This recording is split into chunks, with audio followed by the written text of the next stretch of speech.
Everyone, this is Ken Weber, president of Weber Asset Management. I'm here in New York. Out in Nevada is Jack Bowers, our chief investment strategist. Today is Tuesday, October 10th, 2023. And there's a lot of news, financial news and worldwide news.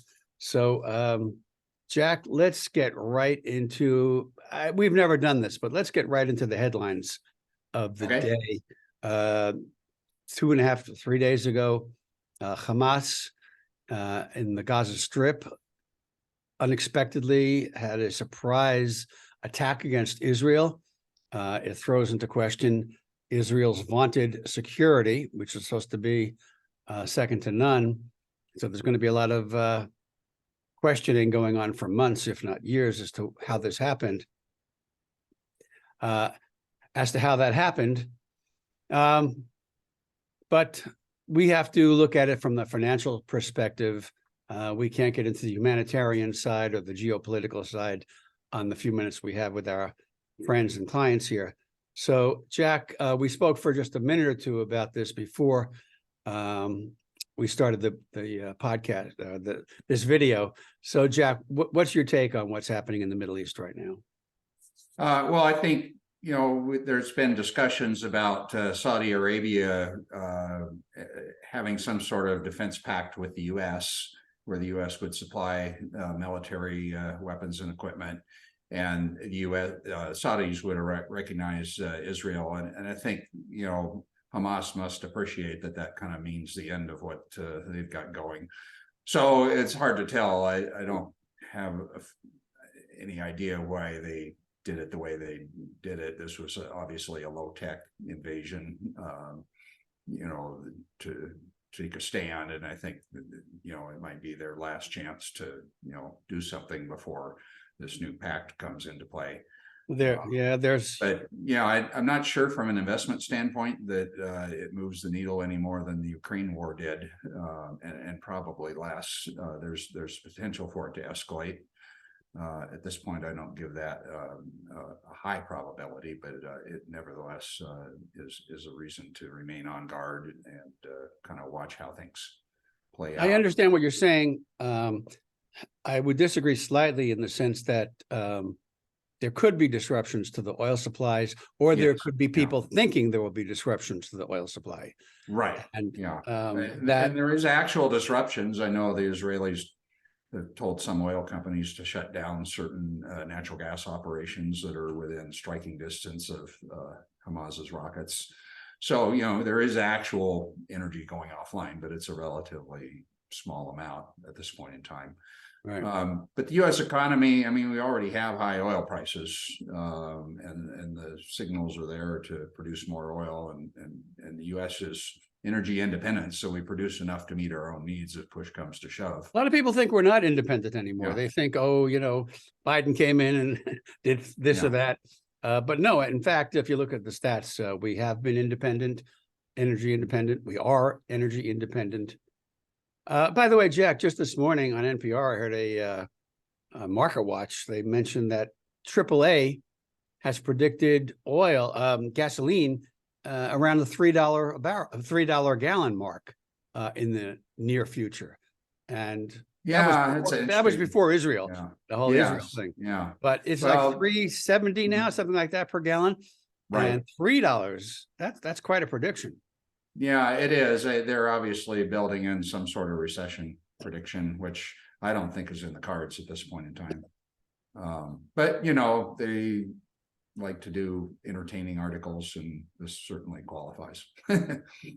Well, it came from AAA. I think it was not necessarily that they built in a recession. They were talking about fewer people driving as much. I looked up the other day how many miles are being driven, and because of the aging population, it's actually in decline. Miles driven in the U.S. has already peaked. And then on top of that, you have electric cars taking hold as well. So the combination of declining miles driven and the transition to electric, although I think only 2% of miles today are electric miles, it's going to go up a lot in the next 5 years, and that could weigh on things. But, I think what AAA is missing is that the Saudis and other big oil producers will probably just kind of cut back as the demand disappears. So I'm not sure the price goes down that much. It may go down a little bit, but And for people who don't understand, oil is the price is set around the world. You can't have one part of the world set their own oil prices. right. It's a worldwide market. Right. Even though we produce enough to meet our needs, it Right. still goes up and down because we both import and export. We export more than we import. But yeah, the price always moves with the global market. Right. Yeah. So we when we do this video, we sort of have a sense of where we are and what's going on. But between what's going on in the Middle East and then the political situation over in the U.S. House of Representatives, we currently do not have a Speaker of the House, an unprecedented situation. That could be resolved in a day or two, or it could be resolved at the 11th hour before the deadline of, it's like 38 days by the time you see this, something like that. Or it could not be resolved and we get another actual government shutdown, which some people are pushing for. Yeah, and that will not be good for the markets in the short term. Right. Yeah, it's not the threat to bonds that the previous debt ceiling standoff represented. This is more a threat to all the things that could be disrupted that are government service related, national parks, paychecks for certain government employees, et cetera. So there's definitely an economic effect there. I don't think it would be as major as it does debt ceiling standoff that didn't resolve. But yeah, I'm sure it plays a role in how things are moving forward, but not a major role. Right. So whether it's resolved quickly or slowly, you don't see it affecting stock bond markets in terms of the speakership. Yeah, it's possible that, we're going to be kind of in this tug of war situation until the election, and by that, after the election, everybody accepts. You mean like a year away, that election? Yeah. Everybody accepts the reality of who prevailed, and then things move forward. So we could be in a situation where funding is kind of a series of short-term extensions just to kind of keep everything operating, and you never really resolve the standoff until we get the election done. So it may be more chaotic than that. It may not be. It just kind of depends. I think the markets can limp through it at this point. But I mean, as we're taping this today, there could be some wild cards, but I think in general the markets can limp through any kind of political crisis that happens between now and next November. Yeah, my feeling is that the stock market has not gotten it ahead of itself by very much. So I don't see, that we have a runaway market to the upside. I mean, as of yesterday, it's a very curious situation because you have the Magnificent Seven tech stocks that dominate the top 7 positions in the S&P. They're up like 96% or something, almost double compared with the beginning of the year. And so they've contributed like 15 percentage points to the S&P 500's gain. That's true. And out of the picture, the net return for the S&P is negative for a year to date. So everything else is collectively gone backwards. When I see charts of like in Barron's magazine of a lot of brand name stocks that aren't necessarily the Magnificent Seven, which are all tech stocks, basically. Man, they are just flat to down. Yes. 2-year, 3-year returns. So it's definitely a market of 2 tiers. Yes. The people who are in those high flyers and then everybody else. And dividend stocks are under pressure because they're competing with bond yields that are rising as well. Right. For those of you who don't know, we don't like to use jargon too much. When we say the Magnificent Seven, it used to be the FANG, FAANG. What are some of the names? Yeah, Apple's the top contributor, and then you have Microsoft. NVIDIA's there now, right? NVIDIA, Tesla, Amazon, if I didn't mention that already, and then Meta. Is Tesla part of them? Yeah, Meta and Tesla changed positions a lot, and so has Tesla and NVIDIA. too, but they kind of round out the bottom end. But the biggest gainers have all been the smaller Magnificent Seven stocks: Nvidia, Tesla, Meta. And a lot of mutual fund companies, including Fidelity, don't have any exposure to Tesla, and they're underweight other smaller Magnificent Seven stocks. And so as a result, it's been very hard to get kind of well-rounded Magnificent Seven exposure in regular mutual funds. The challenges aren't as hard in the sector side, so that's why we've been able to do better this year with sectors than we have with diversified funds. Right. But there is kind of that argument now that the Magnificent Seven has got ahead of itself, but everything else is perhaps undervalued. So yeah, really so I'll correct myself. It's part of the market has not gotten ahead of itself, but part may have been those leader stocks may be. I'm glad to hear you say that. You think they might be a little bit high, yeah, a little bit overbought. So time will tell. We're getting into the fourth quarter.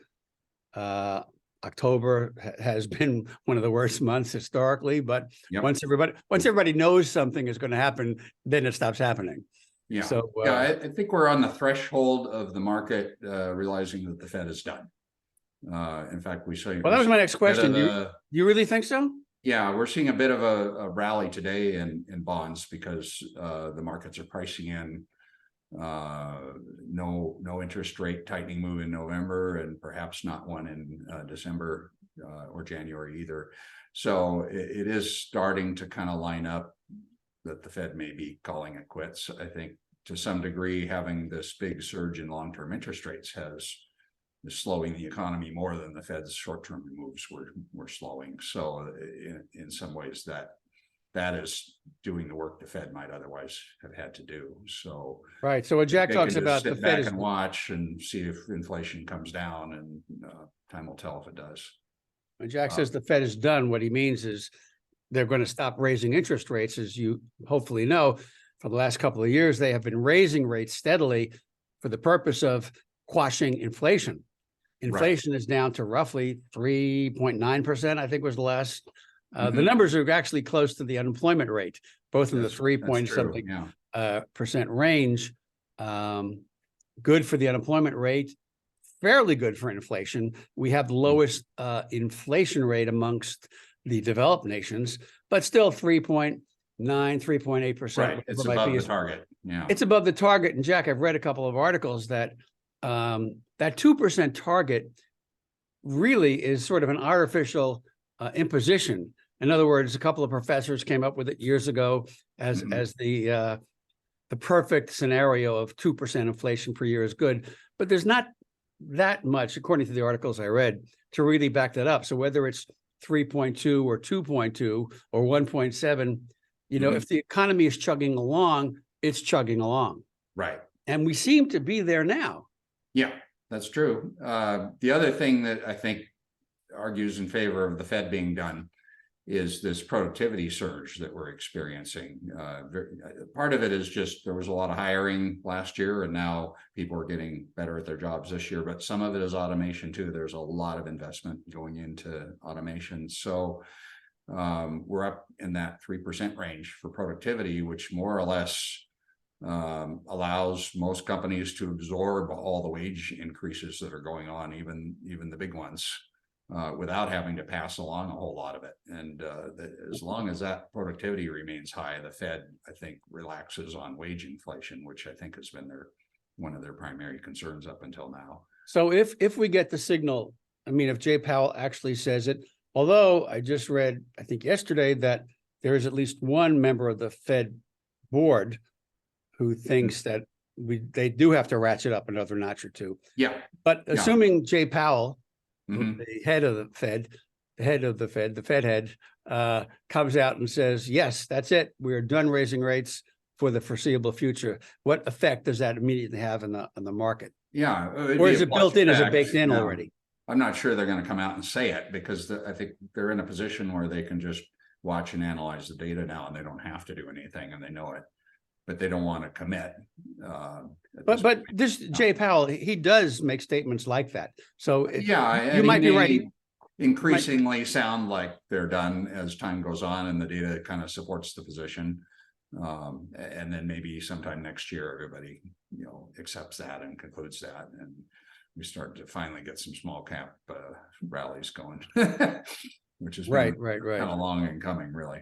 Yeah, that's right. That's right. You and I have been in this, several decades.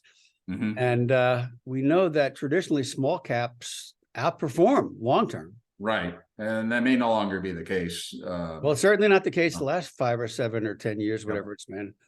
Yeah, a lot of things changed after the financial crisis. And now with large cap technology stocks and technology disruptors kind of leading the productivity game, as it were, it really may have changed the dynamics. Any worthwhile small cap becomes a large cap growth company, and the rest of them kind of fight for capital. So it may be a situation where in order to outperform the market, you need constant exposure to the large cap growth stocks, and small caps just don't cut it anymore. Understood. I'll throw this just to be a troublemaker, except if a bunch of those small caps get AI to really work for them, and AI helps them figure out how to leapfrog. Yes. Yeah, that is you bring up a very good point. The market right now is marking up the values of companies that are likely to be AI suppliers, tools, actual products. So that'd be software. Server farms, but the market's really not giving any other businesses any credit for improving productivity. And if AI works like it promises, it may be that everybody benefits. But I think the market is taking a wait and see or prove it approach along those lines. So the visionaries amongst us will see this. The problem is to pick those ones who are smart enough to harness AI to their benefit. There is no company, none, that won't benefit from AI in some way. Yes, marketing, just every part of business can be improved with outside thinking. You look at it, ChatGPT, the primary benefit is productivity on the kind of writing side. So if you have to write a report for somebody, ChatGPT or other types of search engines can streamline the process for you and make you much more efficient at that job. And that alone probably gives you 3% productivity for a few years. But then there's going to be other automation benefits that are further out, where you can automate things you never would have thought of automating. I would posit that AI is much more than writing. That proper use of AI, and don't forget, in the next 3 years, people are going to be trained on how to use AI in a way we're not even aware of right now, and how to get it to improve this and that and this in the company. Yes, there's a lot of excitement about the tools, and so the hardware infrastructure necessary for the tools is being invested in right now, and that's driving NVIDIA, that's driving industrial stocks, it's driving a lot of things.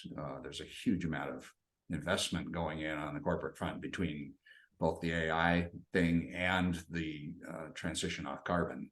Those are kind of the big two things that are going to affect the market the next 20 years. And for our clients, we are trying to harness some of that by being somewhat overweighted, depending on where you are on the risk ladder. We are trying to harness as Jack says frequently, disruptors, the people who are trying to lead the pack in terms of technology and AI and so on. Agreed? Agreed. Yeah, it's harder to do in the non-sector funds than the more broad diversified funds, but I think over time it'll get easier. So we have a very unusual period this year because the spoils have gone to the Magnificent Seven and not much else. But I think you'll see what's called market breadth improve over the next 12 months. So we're getting to wrap it up soon. Just touch on bonds. I mean, you sort of mentioned a little bit. I had some comments relating to the surge in long-term interest rates that has taken place.